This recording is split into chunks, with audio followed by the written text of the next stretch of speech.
Hello दोस्तों, तो कैसे हैं आप लोग। फिर से आपके पीछे मौजूद है एक नई मोटिवेशन कहानी के साथ। इसका टॉपिक है 99 का फेर। हाँ दोस्तों, आपने कई बार सुना होगा कि भाई ये तो 99 चक्कर में पड़ गया। आइए शुरू करते हैं अपनी कहानी को। एक बहुत पुरानी बात है। एक राजा अपनी प्रजा का हाल जानने के लिए अपने मंत्री के साथ वेश बदलकर अपने क्षेत्र में जाता था। एक दिन वह मंत्री के साथ फिर से अपने क्षेत्र के भ्रमण पर निकला था, तो उसने देखा कि एक झोंपड़े में किसान का परिवार बहुत ही अच्छे तरीके से हंसी मजाक कर रहा था, खिलखिला रहा था और बहुत खुश थे।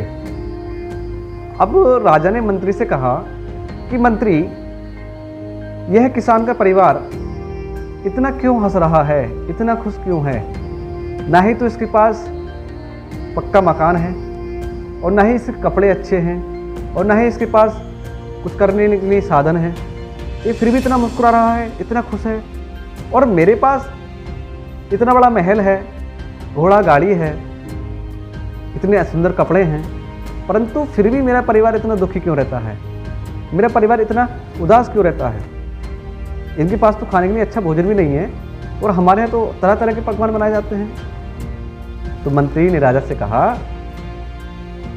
कि हे राजन, आप एक काम कीजिए, मुझे 99 सोने की मुद्राएं दीजिए। राजा ने मंत्री की बात मान ली और राजा ने वो सोने की 99 मुद्राएं मंत्री को एक पोटली में दे दी। अब मंत्री ने उन 99 मुद्राओं को पोटली में बंद करके उस गरीब किसान के घर में चुपके से रख दिया। अब राजा बोला कि मंत्री, अगर तुमको उनको सोने की मुद्राएं देनी ही थी तो 100 क्यों नहीं दी, 99 ही क्यों दी। तो मंत्री ने जवाब दिया कि हे राजन, आप परेशान मत होइए, अभी कुछ ही समय बाद हम यहाँ आएंगे तो इसका उत्तर आपको मिल जाएगा। इधर किसान और उसकी पत्नी को वह पोटली रखी हुई नजर आ गई। उन्होंने पोटली देखी तो उनको अपनी आंखों पर विश्वास नहीं हुआ, क्योंकि उसमें सोने की मुद्राएं थी। अब बड़े खुश हुए वो। उन्हें लगा कि हमारे घर में ऐसे पोटली कौन रख के जाएगा, परंतु उन्होंने उसको ईश्वर का आशीर्वाद समझ करके अपने घर में रख लिया। जैसे ही वो सोने के लिए चले तो उस किसान ने अपनी पत्नी से कहा, अरे भाग्यवान, कम से कम इनको गिन तो लो। उसकी पत्नी ने उन स्वर्ण मुद्राओं को गिनने का क्रम शुरू कर दिया।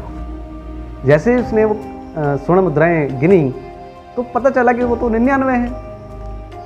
अब उसी प्रकार किसान बोला कि भाई ये 99 नहीं हो सकती तो 100 होंगी, एक बार फिर से गिनो।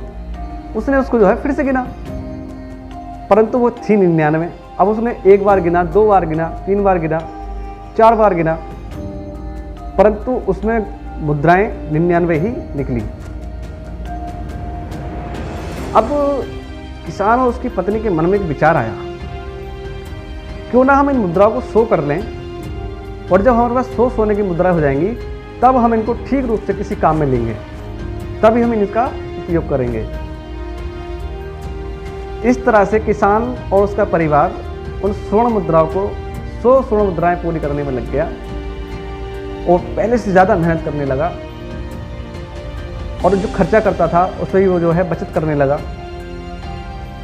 और पहले से अब उनके मन में मनमुटाव भी होने लगा। छोटी छोटी बातों पर घर में झगड़े होने शुरू हो गए। कुछ दिनों बाद राजा और मंत्री फिर से वहाँ आए तो उन्होंने देखा कि झोपड़ी में जो किसान का सुखी परिवार था, अब उस घर में झगड़ा हो रहा था और खुशी का तो कहीं दूर तक नाम नहीं था, और किसी भी परिवार के सदस्य पर चेहरे पे चमक नहीं थी, किसी में कोई भी प्रसन्नता नहीं थी, कोई भी खुशी का एक भी वातावरण उसमें नजर नहीं आ रहा था। राजा को कुछ समझ में नहीं आया। राजा ने मंत्री से बोला कि ये बताओ कि इतने समय में इतनी जल्दी सब कुछ कैसे उल्टा कैसे हो गया। अब मंत्री जी बोले, महाराज, यह सब 99 का चक्कर है। पहले किसान के घर में उसको किसी भी चिंता नहीं थी, किसी भी चीज़ की चिंता नहीं थी, उसको अपने भविष्य की चिंता नहीं थी, अपने बच्चों की चिंता नहीं थी, इसलिए जो वो कमाता था उसी को वो अपने खर्च करता था, और जो लाता था उसी में अपना पेट पालता था, उसी से अपना गुजारा करता था।